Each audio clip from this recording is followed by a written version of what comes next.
Mister माणूस, तुम्ही या फणसाबद्दल काय सांगू शकता? याची चव काय, रसाळ आहे, कापा आहे? आम्ही उत्सुक आहे, बघा सकाळ न्यूज वाले. हा जो फणस आहे ना, ह्याला असे 1 2 3 आणि 4 हे 4 हे दिसले ना वरती का समजायचा हा फणस एकदम रसाळ आहे. आणि आम्ही तुम्ही बघत असाल तर जवळजवळ 3-4 फणस आम्ही ऑलरेडी उडवलेले आहेत.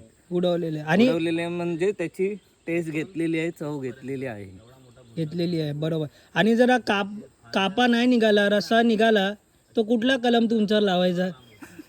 हा रसाळच आहे. रसा कापा निघाला तर कुठला कलम लावायचा? बघा मी तुम्हाला काप्याचंही सांगतो. हा जो फणस आहे ना हा कापा आहे, बरोबर. त्याला ते 3च बोंड असणार पुढे. बरं ही बघा, ओळखायची निशाणी आहे. आणि ह्याचे आहे ना रसाळचे हे जवळजवळ असतात. हे जे डोळे आहेत ना हे जवळजवळ असतात, म्हणजे आपण त्याला काटे म्हणू शकतो मुंबईच्या भाषेत. आणि त्याचे थोडे स्प्रेड असतात, लांब असणार, तो कापा झाला.